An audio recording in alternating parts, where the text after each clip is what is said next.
Chapter 32 of The Princess Casamassima by Henry James. This recording is in the public domain.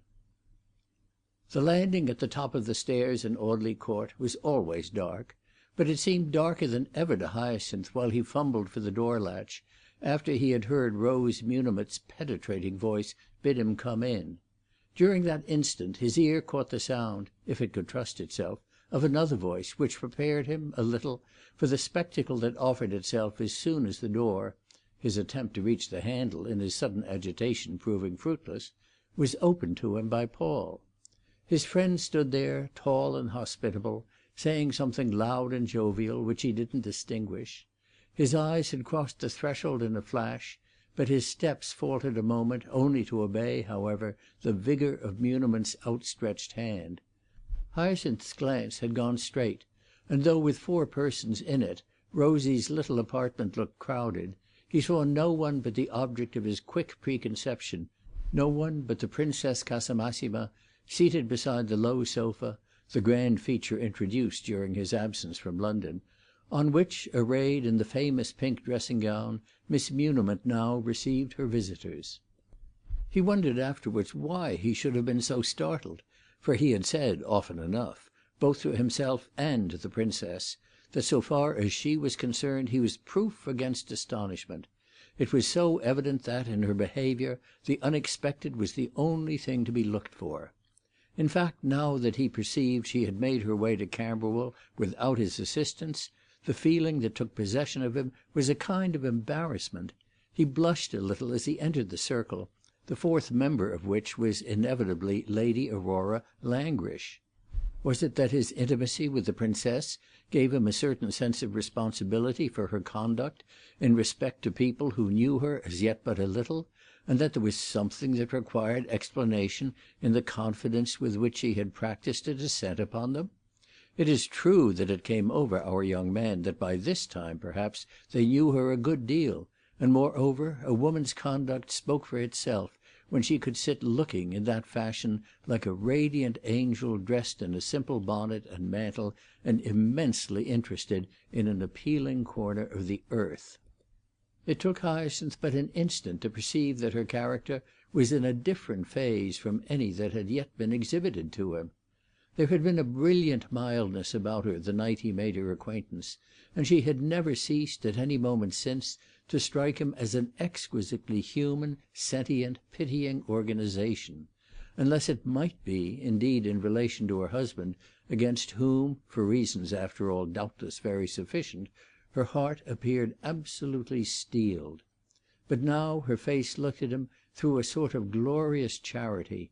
She had put off her splendour, but her beauty was unquenchably bright.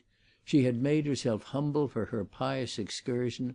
She had, beside Rosie, who, in the pink dressing-gown, looked much the more luxurious of the two, almost the attitude of a hospital nurse, and it was easy to see from the meagre line of her garments that she was tremendously in earnest. If Hyacinth was flurried, her own countenance expressed no confusion. For her, evidently, this queer little chamber of poverty and pain was a place in which it was perfectly natural that he should turn up. The sweet, still greeting her eyes offered him might almost have conveyed to him that she had been waiting for him, that she knew he would come, and that there had been a tacit appointment for that very moment. They said other things beside, in their beautiful friendliness. They said, "Don't notice me too much, or make any kind of scene. I have an immense deal to say to you, but remember that I have the rest of our life before me to say it in. Consider only what will be easiest and kindest to these people, these delightful people whom I find enchanting. Why didn't you ever tell me more, I mean really more, about them? It won't be particularly complimentary to them if you have the air of seeing a miracle in my presence here. I am very glad of your return. The quavering, fidgety ladyship is as fascinating as the others." Hyacinth's reception at the hands of his old friends was cordial enough quite to obliterate the element of irony that had lurked 3 months before in their Godspeed. Their welcome was not boisterous, but it seemed to express the idea that the occasion was already so rare and agreeable that his arrival was all that was needed to make it perfect. By the time he had been 3 minutes in the room, he was able to measure the impression produced by the Princess, who, it was clear, had thrown a spell of adoration over the little company. This was in the air, in the face of each, in their excited, smiling eyes and heightened colour. Even Rosy's wan grimace, which was at all times screwed up to ecstasy, emitted a supererogatory ray. Lady Aurora looked more than ever dishevelled with interest and wonder. The long strands of her silky hair floated like gossamer, as in her extraordinary religious attention. Her hands were raised and clasped to her bosom as if she were praying. Her respiration rose and fell. She had never seen any one like the Princess, but Hyacinth's apprehension of some months before had been groundless. She evidently didn't think her vulgar. She thought her divine and a revelation of beauty and benignity, and the illuminated, amplified room could contain no dissentient opinion. It was her beauty primarily that fetched them, Hyacinth could easily see, and it was not hidden from him that the sensation was as active in Paul Muniment as in his companions. It was not in Paul's nature to be jerkily demonstrative, and he had not lost his head on the present occasion, but he had already appreciated the difference between one's preconception of a meretricious, factitious fine lady and the actual influence of such a personage. She was gentler, fairer, wiser than a chemist's assistant could have guessed in advance.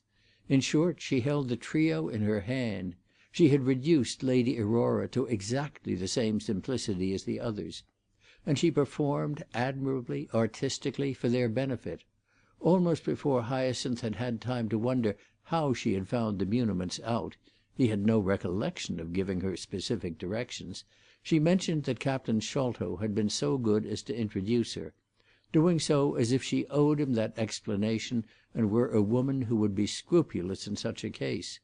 It was rather a blow to him to hear that she had been accepting the captain's mediation, and this was not softened by her saying that she was too impatient to wait for his own return. He was apparently so happy on the Continent that one couldn't be sure it would ever take place. The Princess might at least have been sure that to see her again very soon was still more necessary to his happiness than anything the Continent could offer. It came out in the conversation he had with her, to which the others listened with respectful curiosity, that Captain Sholto had brought her a week before, but then she had seen only Miss Muniment. "I took the liberty of coming again, by myself, to-day, because I wanted to see the whole family," the Princess remarked, looking from Paul to Lady Aurora with a friendly gaiety in her face which purified the observation, as regarded her ladyship, of impertinence. The Princess added frankly that she had now been careful to arrive at an hour when she thought Mr. Muniment might be at home. "When I come to see gentlemen, I like at least to find them," she continued, and she was so great a lady that there was no small diffidence in her attitude. It was a simple matter for her to call on a chemist's assistant as if she had a reason. Hyacinth could see that the reason had already been brought forward, her immense interest in problems that Mr. Muniment had completely mastered, and in particular their common acquaintance with the extraordinary man whose mission it was to solve them. Hyacinth learned later that she had pronounced the name of Hoffendahl. A part of the lustre in Rosy's eyes came no doubt from the explanation she had inevitably been moved to make in respect to any sympathy with wicked theories that might be imputed to her, and of course the effect of this intensely individual little protest, such was always its effect, emanating from the sofa and the pink dressing-gown, was to render the Muniment interior still more quaint and original. In that spot Paul always gave the go-by, humorously, to any attempt to draw out his views, and you would have thought, to hear him, that he allowed himself the reputation of having them only in order to get a rise out of his sister, and let their visitors see with what wit and spirit she could repudiate them. This, however, would only be a reason the more for the Princess's following up her scent. She would doubtless not expect to get at the bottom of his ideas in Audley Court. The opportunity would occur, rather, in case of his having the civility, on which she surely might count, to come and talk them over with her in her own house. Hyacinth mentioned to her the disappointment he had had in South Street, and she replied, "Oh, I have given up that house, and taken quite a different one." But she didn't say where it was, and in spite of her having given him so much the right to expect she would communicate to him a matter so nearly touching them both as a change of address, he felt a great shyness about asking. Their companions watched them, as if they considered that something rather brilliant now would be likely to come off between them; but Hyacinth was too full of regard to the Princess's tacit notification to him that they must not appear too thick, which was after all more flattering than the most pressing inquiries or the most liberal announcements about herself could have been. She never asked him when he had come back, and indeed it was not long before Rose Muniment took that business upon herself. Hyacinth, however, ventured to assure himself whether Madame Grandoni were still with the Princess, and even to remark, when she had replied, "Oh yes, still. The great refusal, as Dante calls it, has not yet come off. You ought to bring her to see Miss Rosie. She is a person Miss Rosie would particularly appreciate." "I am sure I should be most happy to receive any friend of the Princess Casamassima," said this young lady from the sofa; and when the Princess answered that she certainly would not fail to produce Madame Grandoni some day, Hyacinth, though he doubted whether the presentation would really take place, guessed how much she wished her old friend might have heard the strange, bedizened little invalid make that speech. There were only 3 other seats, for the introduction of the sofa, a question so profoundly studied in advance, had rendered necessary the elimination of certain articles, so that Muniment, on his feet, hovered round the little circle, with his hands in his pockets, laughing freely and sociably, but not looking at the Princess, though, as Hyacinth was sure, he was none the less agitated by her presence. "You ought to tell us about foreign parts and the grand things you have seen, except that doubtless our distinguished visitor knows all about them," Muniment said to Hyacinth. Then he added, "Surely, at any rate, you have seen nothing more worthy of your respect than Camberwell." "Is this the worst part?" the Princess asked, looking up with her noble, interested face. "The worst, madam? What grand ideas you must have! We admire Camberwell immensely." "It's my brother's ideas that are grand," cried Rose Muniment, betraying him conscientiously. "He does want everything changed, no less than you, Princess, though he is more cunning than you, and won't give one a handle where one can take him up. He thinks all this part most objectionable, as if dirty people won't always make everything dirty where they live. I dare say he thinks there ought to be no dirty people, and it may be so, only if every one was clean, where would be the merit? You would get no credit for keeping yourself tidy. At any rate, if it's a question of soap and water, every one can begin by himself. My brother thinks the whole place ought to be as handsome as Brompton." "Ah, yes, that's where the artists and literary people live, isn't it?" asked the Princess attentively. "I have never seen it, but it's very well laid out," Rosie rejoined, with her competent air. "Oh, I like Camberwell better than that," said Muniment hilariously. The Princess turned to Lady Aurora, and with the air of appealing to her for her opinion, gave her a glance which travelled in a flash from the topmost bow of her large misfitting hat to the crumpled points of her substantial shoes. "I must get you to tell me the truth," she murmured. "I want so much to know London, the real London. It seems so difficult." Lady Aurora looked a little frightened, but at the same time gratified, and after a moment she responded, "I believe a great many artists live in St. John's Wood." "I don't care about the artists," the Princess exclaimed, shaking her head slowly, with the sad smile which sometimes made her beauty so inexpressibly touching. "Not when they have painted you such beautiful pictures?" Rosie demanded. "We know about your pictures; we have admired them so much. Mr. Hyacinth has described to us your precious possessions." The Princess transferred her smile to Rosie, and rested it on that young lady's shrunken countenance with the same ineffable headshake. "You do me too much honour. I have no possessions." "Gracious, was it all a make-believe?" Rosie cried, flashing at Hyacinth an eye that was never so eloquent as when it demanded an explanation. "I have nothing in the world, nothing but the clothes on my back," the Princess repeated very gravely, without looking at the young man. The word struck him as an admonition, so that, though he was much puzzled, he made no attempt for the moment to reconcile the contradiction. He only replied, "I meant the things in the house. Of course I didn't know whom they belonged to."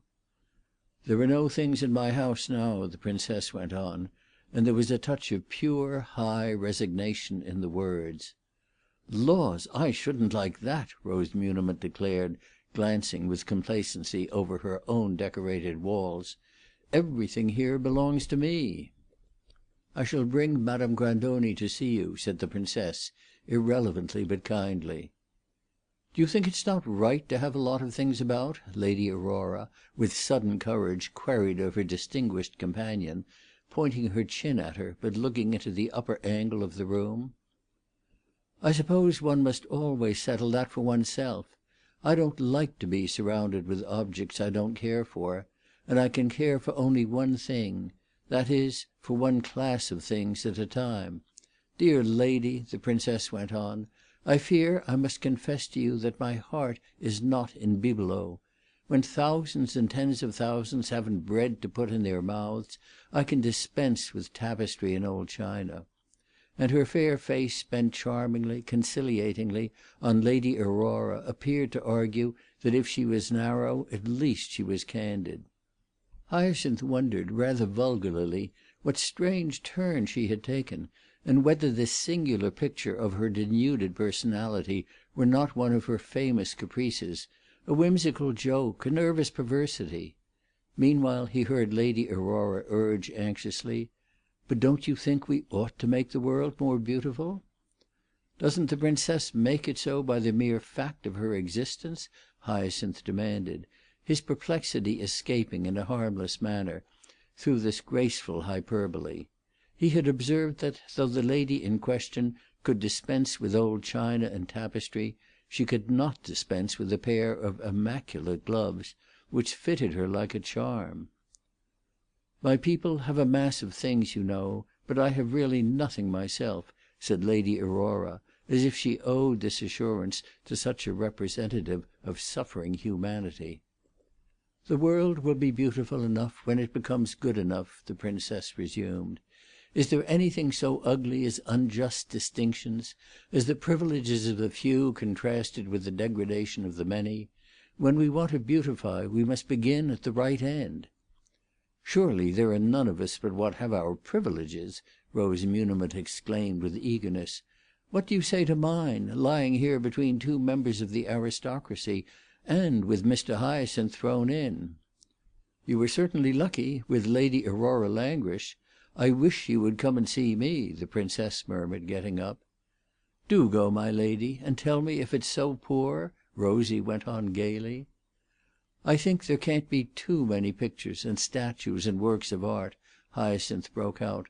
"The more the better, whether people are hungry or not. In the way of ameliorating influences, are not those the most definite?" "A piece of bread and butter is more to the purpose if your stomach's empty," the Princess declared.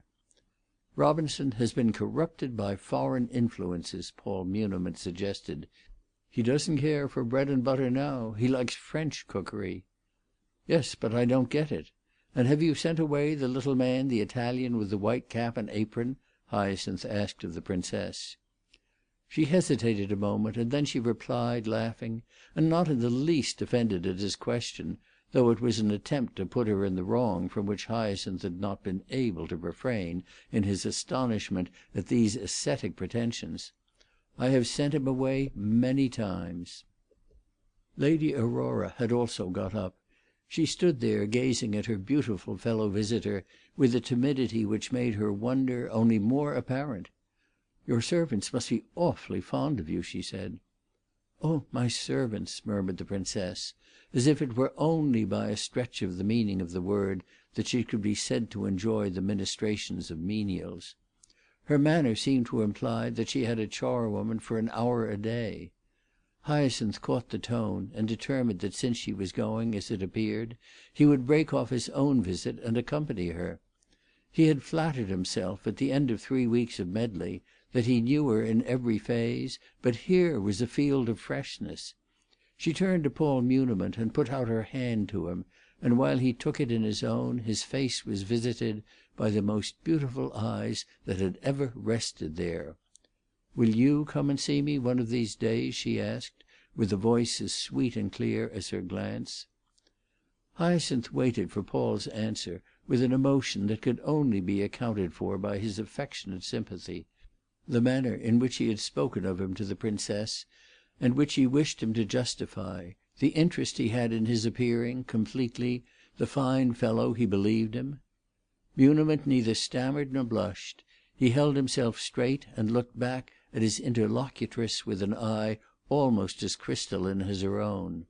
Then, by way of answer, he inquired, "Well, madam, pray what good will it do me?" And the tone of his words was so humorous and kindly, and so instinct with a plain manly sense, that though they were not gallant, Hyacinth was not ashamed for him. At the same moment he observed that Lady Aurora was watching their friend as if she had at least an equal stake in what he might say. "Ah, none. Only me, perhaps, a little." With this rejoinder, and with a wonderful, sweet, indulgent dignity, in which there was none of the stiffness of pride or resentment, the Princess quitted him and approached Lady Aurora. She asked her if she wouldn't do her the kindness to come. She should like so much to know her, and she had an idea there was a great deal they might talk about. Lady Aurora said she should be delighted, and the Princess took one of her cards out of her pocket and gave it to the noble spinster. After she had done so, she stood a moment holding her hand and remarked, "It has really been such a happiness to me to meet you. Please don't think it's very clumsy if I say I do like you so." Lady Aurora was evidently exceedingly moved and impressed, but Rosie, when the Princess took farewell of her, and the irrepressible invalid had assured her of the pleasure with which she should receive her again, admonished her that in spite of this she could never conscientiously enter into such theories. "If every one was equal," she asked, "where would be the gratification I feel in getting a visit from a grandee? That's what I have often said to her ladyship, and I consider that I have kept her in her place a little. No, no, no equality while I'm about the place." The company appeared to comprehend that there was a natural fitness in Hyacinth's seeing the great lady on her way, and accordingly no effort was made to detain him. He guided her, with the help of an attendant illumination from Muniment, down the dusky staircase, and at the door of the house there was a renewed brief leave-taking with the young chemist, who, however, showed no signs of relenting or recanting in respect to the Princess's invitation. The warm evening had by this time grown thick, and the population of Audley Court appeared to be passing it, for the most part, in the open air. As Hyacinth assisted his companion to thread her way through groups of sprawling, chattering children, gossiping women with bare heads and babies at the breast, and heavily planted men smoking very bad pipes, it seemed to him that their project of exploring the slums was already in the way of execution. He said nothing till they had gained the outer street, and then, pausing a moment, he inquired how she should be conveyed. Had she a carriage somewhere, or should he try and get a cab? "A carriage, my dear fellow! For what do you take me? I won't trouble you about a cab. I walk everywhere now." "But if I had not been here?" "I should have gone alone," said the Princess, smiling at him through the turbid twilight of Camberwell. "And where, please, gracious heaven? I may at least have the honour of accompanying you." "Certainly, if you can walk so far." "So far as what, dear Princess?" "As Madeira Crescent, Paddington." "Madeira Crescent, Paddington?" Hyacinth stared. "That's what I call it when I'm with people with whom I wish to be fine, like you. I have taken a small house there." "Then it's really true that you have given up your beautiful things?" "I have sold them all to give to the poor." "Ah, Princess!" the young man almost moaned, for the memory of some of her treasures was vivid within him.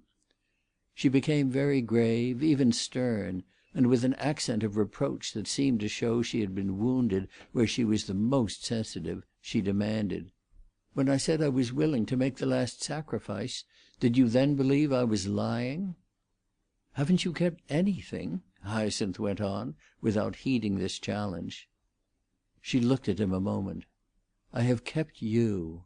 Then she took his arm, and they moved forward. He saw what she had done.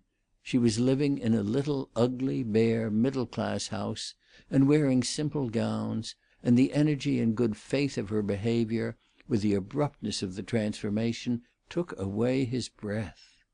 "I thought I should please you so much," she added, after they had gone a few steps. And before he had time to reply, as they came to a part of the street where there were small shops, those of butchers, greengrocers, and pork piemen, with open fronts, flaring lamps, and humble purchasers, she broke out joyously, "Ah, this is the way I like to see London." Chapter 32